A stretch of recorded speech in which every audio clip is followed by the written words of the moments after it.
SER Podcast.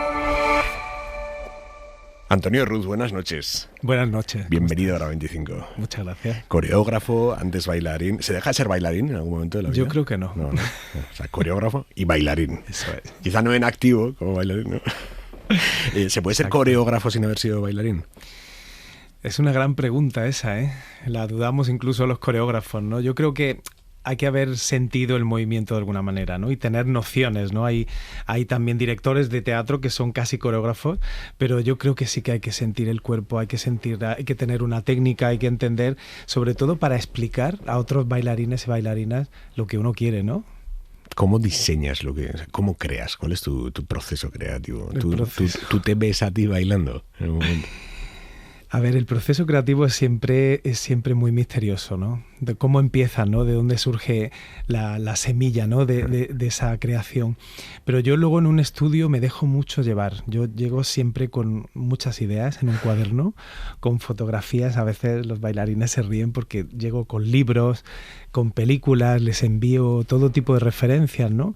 Y con toda esa base de investigación teórica, luego eso lo intentamos llevar al cuerpo y lo intento llevar yo, pero ellos también, ¿no? O sea que yo creo mucho en esa intuición y en ese intercambio que aparece en el estudio de danza, ¿no? Con los intérpretes que son también creadores. Al final uno es bailarín, pero al final estás creando, ¿no? Con el cuerpo. ¿Cómo transmites? ¿Cómo transmites? Porque esa es una parte fundamental que decir. O sea, los bailarines son tu arcilla. Pero tú no la puedes moldear con tus manos, o sea, tú no puedes mover al bailarín, le tienes que transmitir lo que quieres. Claro. ¿Cómo se ejecuta eso? Claro, es muy importante qué palabras se utilizan, ¿no? Nosotros cuando estamos a veces trabajando en una improvisación, por ejemplo, sobre, imagínate, ¿no? La pieza ahora que se va a estrenar en Madrid, Norma, ¿no? Estábamos trabajando sobre la extrañeza en el movimiento, sobre varios tipos de cuerpos, ¿no? El cuerpo biónico, el cuerpo... Y cuando todos estaban en acción y yo le voy diciendo una palabra, por ejemplo, le suelto la palabra barroco, ¿no? O le suelto la palabra, puede ser muy abstracto, ¿no? Puedo decir difuminado. Eso cambia por completo la calidad de movimiento de un cuerpo, ¿no? De un cuerpo cuando está en acción, además, y cuando está en contacto con otros cuerpos. Yo creo que es súper importante saber expresarse y saber lo que quieres. Yo creo que además, no sé si tú lo sabes, ¿no? Cuando uno lidera un grupo, si hay claridad en lo que uno propone, la gente te sigue. Me hago una idea, de lo que me dices, sí, me hago una idea. 9, 10 y 11 de mayo, en los teatros del Canal de Madrid, Norma, ¿qué nos vamos a encontrar? Bueno, pues yo creo que Norma es una pieza de danza contemporánea. Es que aquí lo que pasa es que tú eres muy ecléctico, quiero decir, Claro. o sea, que ninguno de tus montajes se parece al anterior. Entonces, la pregunta de qué nos vamos a encontrar realmente es la que se hace el público. ¿Qué busca el público cuando va a un montaje de Antonio Ruz? Porque no se va a parecer al anterior. Nada se parece. Tengo una amiga, Agnès, que siempre me dice, yo voy al teatro a verte, me siento y ya veré lo que me encuentro, ¿no? Pero sí que hay algo que une todas las piezas, que es esa búsqueda, ¿no? Un poco también ese hilo entre la tradición, entre la historia y entre la actualidad, ¿no? Norma es un vocablo romano. Bueno, toda la herencia que tenemos del latín, ¿no? Empecé investigando sobre esa etimología. Primero significaba escuadra o regla para los carpinteros y los albañiles, pero luego esa etimología cambió a regla, precepto, a guía de comportamiento, ¿no? Y las normas sociales que hoy tenemos vienen de toda esa herencia latina, ¿no? Pero yo quería ir un poco más lejos. No quiero hablar de la norma, quiero hablar de salirse de la norma, ¿no? Y es una pieza que se sale de la norma en todo. Se sale de la norma en la dramaturgia, se sale de la norma en los intérpretes, que son un elenco de 5 bestias, cada uno con su personalidad, con su talento, con su fuerza, con su fragilidad también, ¿no?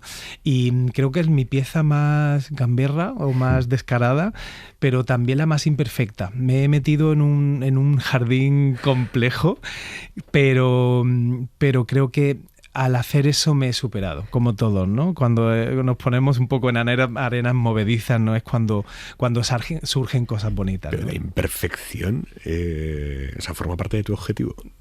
La imperfección Creo que como ser humano, ya no solo hablando de arte, fíjate, te digo que cuando uno descubre esa vulnerabilidad de alguien es cuando encuentras la belleza también, ¿no? La obra es una obra de danza, de movimiento, pero hay también texto, hay voz cantada, hay voz hablada, hay música electrónica, hay ópera. Es una pieza, como tú dices, muy ecléctica, pero donde el público creo que hace un viaje muy interesante porque estamos constantemente interpelando al espectador. De hecho, de manera muy directa, los bailarines, los intérpretes miran a los ojos del espectador y se genera ahí un intercambio muy potente porque estamos trabajando una gestualidad muy actual, ¿no? Muy del selfie, del TikTok, de un poco de esa idea del cuerpo producto, ¿no? En venta, un poco para confrontar también un poco al espectador, ¿no? Y decir, bueno, nos vendemos como imagen, pero ¿qué hay detrás de todo eso, no? Pero esa ruptura no puede llegar a esa ruptura de la cuarta pared, ¿no? El interpelar directamente al espectador, el mirarle a los ojos, el decirle soy consciente de que estás ahí, no puede llegar incluso a incomodar un poco al espectador, que muchas veces tenemos un papel de puro voyeur, ¿no? Yo estoy aquí, te estoy viendo, tú estás haciendo, pero yo estoy viendo y además estoy a oscuras, no me ves y disfruto de esa mirilla desde la que te veo. Es verdad, tienes toda la razón. Ahí entramos. Hay que replantear la obra. Verás, ahora me voy a poner a ensayar a cambiar todo. No, pero tienes toda la razón, porque es verdad que esa línea entre el entretenimiento, la reflexión, el arte más elitista, ¿no? Pues la obra viaja en todos esos términos, ¿no? Yo creo que el público puede incomodarse, pero también puede identificarse, que era lo importante, ¿no? Identificarse con esos 5 intérpretes que al final puede ser cualquiera, porque además son cuerpos que no son normativos, que hacen gestos que puede hacer cualquier persona delante del espejo en casa, ¿no? Mi idea era esa idea de voyeur, ¿no? De mirar por un agujerito, por una cerradura y ver a alguien que está bailando, que está expresándose de una manera que nunca haría en un escenario. Me has hablado de la personalidad de los 5. ¿Hasta qué punto condiciona la personalidad de un bailarín el resultado? Al 100%. ¿Sí? Yo creo que al 100%, sí. Sobre todo en este tipo de montajes que el proceso creativo es tan compartido, ¿no? Que ideas, incluso movimientos, frases de los bailarines se quedan en la obra, ¿no? Yo trabajo muchas veces recogiendo algunos movimientos de cada uno y haciendo una frase muy muy larga, por ejemplo. Eso ocurre en Norma. Yo creo que es la obra en la que menos coreografías he traído yo, ¿no? Digamos, de pasos, ¿no? Son piezas coreográficas y pasajes que tienen mucho que ver con la personalidad y también con las vivencias de cada uno, porque es una obra que a cada uno de los 5 intérpretes le ha tocado algo muy sensible, porque se han sentido que le han hecho bullying, se han sentido al margen, se han sentido diferentes o observados o juzgados porque se movían de tal manera o porque tenían pluma o porque eran raros o porque eran muy demasiado normales. Entonces, al final esta obra es una gran pregunta, ¿no? Claro. Como un signo de interrogación gigante. ¿Y no tiene algo de riesgo emocional el volcar sobre el escenario la vivencia, la emoción, la vida real de cada uno? Yo creo que al principio, cuando se empieza la obra, ahí estamos en las reuniones más teóricas, ¿no? De compartir qué significa para ellos esta idea que yo quiero plasmar. Al principio sí, ya echamos la lagrimita, pero luego en cuanto nos ponemos con el cuerpo, todo eso se va. Porque al final es materia, ¿no? Esta cosa que dicen de la danza que es algo etéreo y algo intangible. Yo creo que sí es tangible, es concreto, porque el peso que das en el suelo, la velocidad que tienes, la dinámica que tienen los cuerpos, todo eso para mí es físico. ¿Qué sabes del cuerpo humano que no habrías sabido si no te hubieses dedicado a la danza? Bueno, sé bastante. Por eso te pregunto. Mi pareja... Mi actual pareja es médico y Javi a veces se ríe de mí cuando le hablo de anatomía, pero nosotros sabemos mucho del cuerpo. Quizás no tanto desde el lado más técnico y científico, pero sí desde el lado más intuitivo del cuerpo. Cuando alguien me dice, me duele la espalda por aquí, voy con el dedo y le toco justo en el punto que le duele, ¿no? O sea que nosotros estamos muy acostumbrados. Vosotros tenéis una relación con el cuerpo, sí. Es una relación triangular entre vosotros, vuestro propio cuerpo y el dolor también de alguna manera, ¿no? Porque el bailarín tiene una relación muy estrecha con el dolor. Sí, el dolor físico que al final es dolor del alma también, ¿no? O dolor emocional, ¿no? Yo creo que lo peor que tiene un bailarín en su carrera son las lesiones, o sea, por lo menos en mi caso. Yo hablo de mi experiencia y ha sido ha sido algo que me ha marcado también a nivel emocional, cómo me enfrento a ciertos proyectos, a ciertas personas, a ciertas situaciones, ¿no? Tengo ahí una cruz que he ido llevando con el tiempo, que poco a poco la he ido transformando, ¿no? ¿Eso lleva a correr menos riesgos o a intentar correrlos? Puede ser, pero también te hace más fuerte. Es que yo creo que es ambas cosas, ¿no? Yo creo que he podido o he sabido transformar una lesión muy grave que tuve de rodilla con 20 años y que tuve después de eso 3 operaciones y me ha limitado mucho, pero también me ha hecho aprender otras formas de expresarme, ¿no? Como una manera de expresarme menos técnica, menos virtuosa, ¿no? Más expresiva, más poética. Yo creo que a través de esa crisis que tuve, ¿no? De decir, dejo la danza, quiero coreografiar, pero no sé dónde, no sé cómo, no sé con quién. En esa crisis yo creo que entendí que este problema lo tenía que transformar en mi futuro. Y es fuerte decirlo así, pero me di cuenta que fue realmente una llamada, ¿no? Como una misión de decir, vale, yo no puedo bailar de esta manera, tengo que ir parando, me duele, me da miedo, el miedo es muy importante también, ¿no? En la danza, ¿no? Salir con miedo en un escenario es muy difícil, porque no puedes salir al 60%. Yeah. Y yo he estado bailando así unos cuantos años, así que me siento liberado estando en el otro lado cuando la gente me dice, ¿no echas de menos? Tal, digo, no echo nada de menos, estoy muy bien donde estoy ahora mismo. ¿Y tú percibes en los bailarines a los que diriges, percibes ese pensamiento en ellos, el punto de, pues eso, tengo un poco de miedo aquí o empiezo a replantearme determinadas cosas, sin que yo te lo diga, ¿tú lo puedes ver? Sí, yo lo veo, yo lo siento porque el cuerpo dice la verdad, el cuerpo no miente y además cuando estás muy acostumbrado a trabajar con ciertos intérpretes y que se convierten en amigos, en familia, porque pasamos 6 horas al día ahí metidos en un estudio, uno lee el cuerpo, lee la expresión, lee la mirada que tiene, ¿no? La manera de moverse, a veces de ir más allá o de no llegar a ese punto, ¿no? Yo creo que sí, que uno lo percibe. Me estoy dando cuenta de que yo hablo de bailarines y tú de intérpretes. Es verdad. Explícame. Porque creo que la palabra bailarín a veces limita mucho, ¿no? Como que encierra demasiado, ¿no?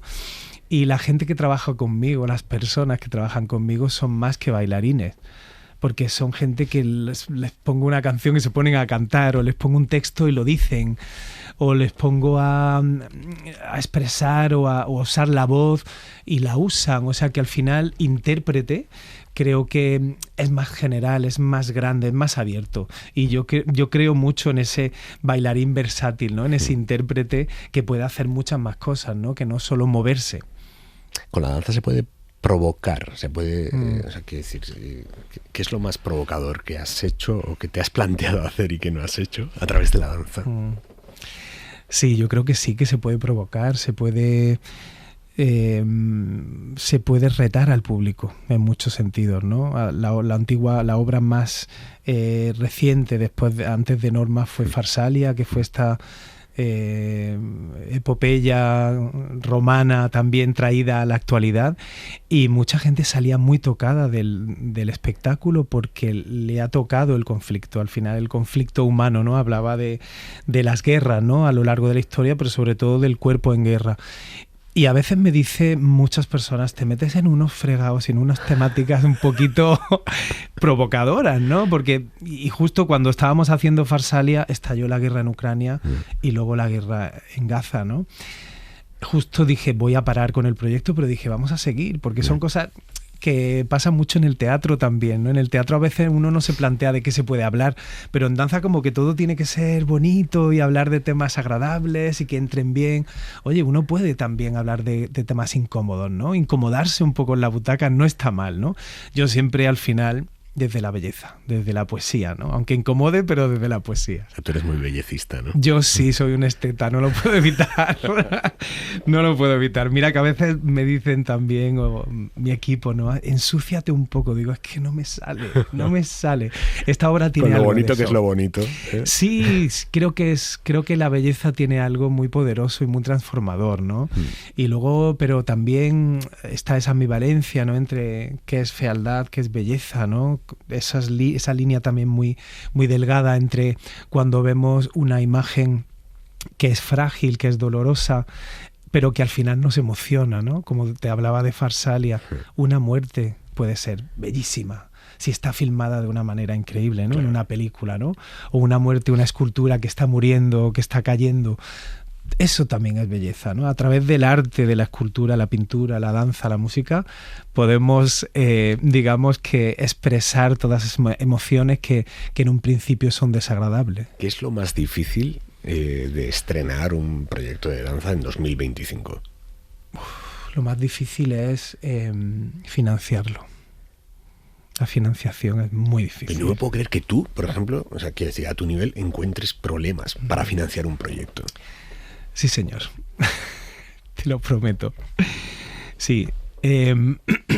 Aquí no hay, en este país no hay consagrados, a no ser que dirijas una de las dos compañías nacionales que hay, o que tengas un mecenas, pero aquí nadie es consagrado y nadie puede hacer lo que quiere realmente.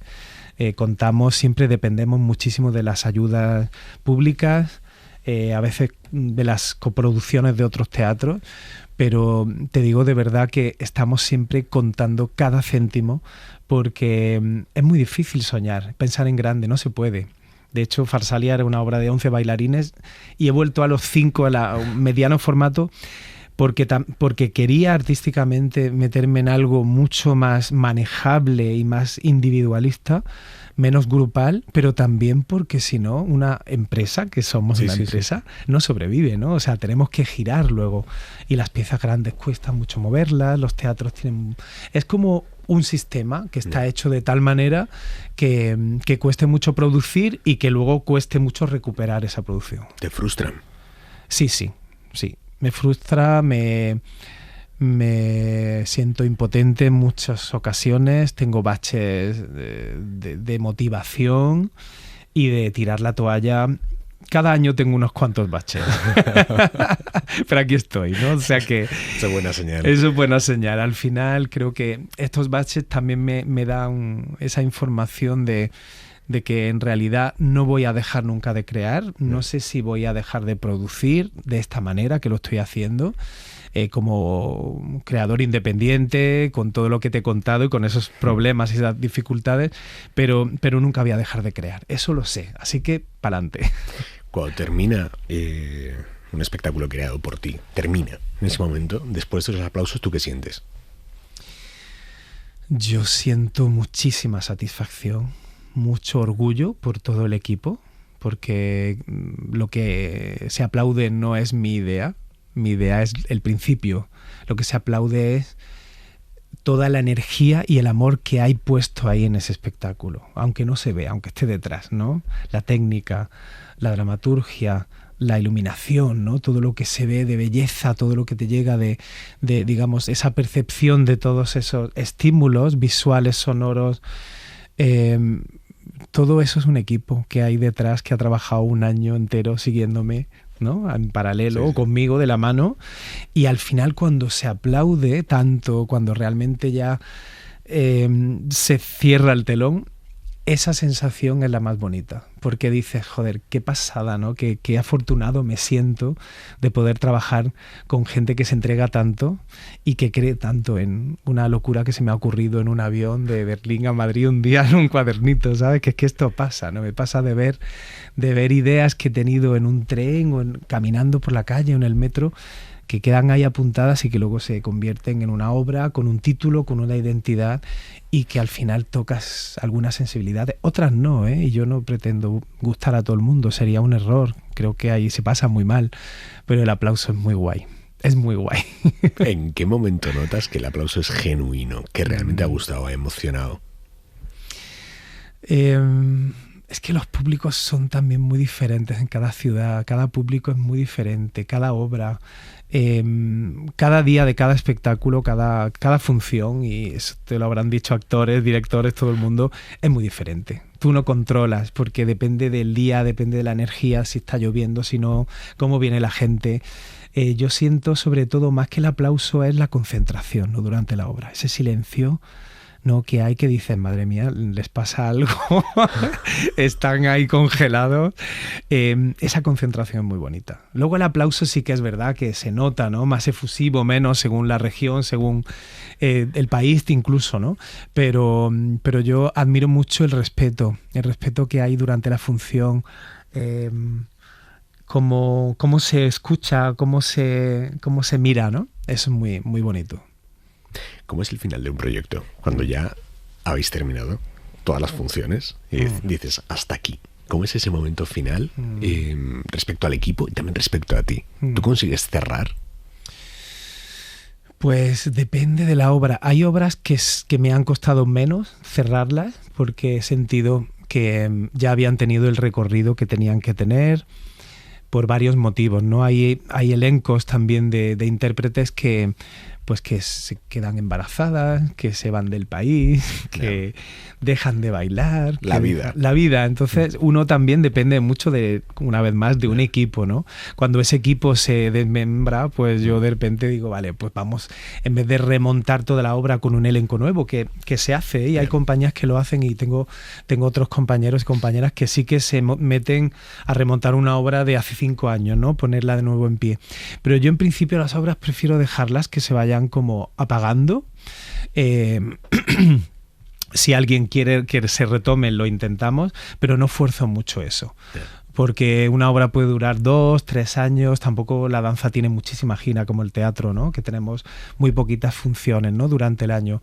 Entonces yo creo que también es un momento cuando sentimos que la cosa se tiene que parar, y también dejar el espacio mental para un proyecto nuevo, como ha pasado ahora, ¿no? Yo de Farsalia tuve que esperarme unos meses a salir de la depresión y del esfuerzo energético y del esfuerzo financiero que hicimos para poner eso en pie, y durante la gira de Farsalia surgió la idea de Norma. O sea que también se solapa mucho esa cosa de la gira de una obra con la gestación de la nueva. No me digas que necesitas más proceso de recuperación ahora que cuando realmente bailabas y salías agotado del escenario. Sí. ¿Sí? Ahora es más mental. Antes era físico. Antes salía hecho polvo, hielo, tal, y te recuperabas. Lo que pasa es que era muy joven. Yo, a ver, mi carrera fue entre los 19 y los 30 años, 35 máximo. Al final bailé las obras que yo mismo creaba, estaba dentro del elenco. Pero eso es un privilegio enorme, ¿eh? Sí. ¿No? Quiero decir, el bailar lo que tú mismo creas. La verdad es que sí, al principio lo hice también un poco por necesidad y por, de alguna manera, seguir bailando sin dolor, porque claro, la coreografía que yo mismo me hago no me va a hacer sufrir, ¿no? No es lesiva para el cuerpo. Pero luego también entendí que cuando empecé a hacer obras de un poco mayor formato, más bailarines, entendí que tenía que estar en el otro lado, y coincidió también con que mi rodilla estaba ya con una artrosis que los médicos me decían, ¿has pensado en una prótesis? Y yo tenía 35 años, ¿no? Entonces ahí también dije, bueno, voy a ir poco a poco, poniéndome en el otro lado. Yo sigo bailando en los ensayos, en los talleres que imparto. Cuando salgo de fiesta bailo, no siempre, pero bailo también. El otro día en Córdoba nos hinchamos de bailar, luego te cuento si quieres, porque fue una fiesta. Pero es verdad que... ¿Qué hicisteis? Mira, en Córdoba he montado un centro coreográfico. Estoy impulsando un proyecto apoyado por el ayuntamiento, sí, y ahora también por la Diputación, de fomento y de puesta en valor del arte coreográfico, de las artes de movimiento en Córdoba. Córdoba es mi ciudad, donde nací, me fui con 16 años. He presentado allí algunos de mis trabajos importantes, pero sentí que en Madrid Madrid estaba muy saturada y está muy saturada, ¿no? Aunque parezca que no, pero hay mucha gente que quiere lo mismo. Y yo llevaba mucho tiempo queriendo un espacio, queriendo hacer algo más que estrenar obras o producir obras. Y en Córdoba creo que se ha dado esa situación, ¿no? Una ciudad más pequeña, más abierta, más curiosa con lo nuevo. Bueno, Profeta en mi tierra también, que eso ayuda mucho. Y estamos desarrollando un proyecto muy bonito que se llama La Normal. Y este fin de semana pasado hemos celebrado el Día de la Danza, que fue ayer, o antes de ayer, no creo, el día 29, y fue muy bonito. Hicimos un festival en la calle con obras cortas en espacios patrimoniales, con talleres de formación, Qué bueno. Con una escuela de espectadores de nuestra compañera Mercedes López Caballero, especialista en danza. Bueno, ha habido talleres escolares, muchas actividades, ¿no? Y eso, ahora mismo vengo con mucha energía, muy cargado de... Vienes con un subidón. Con subidón, no lo puedo evitar. Oye, hay veces que uno está de bajón, pero ahora estoy de subidón. Norma, en los teatros del Canal de Madrid, 9, 10 y 11 de mayo. Antonio Ruz, muchísimas gracias. Gracias a ti, Aymar. Para no perderte ningún episodio, síguenos en la aplicación o la web de la SER, Podium Podcast o tu plataforma de audio favorita.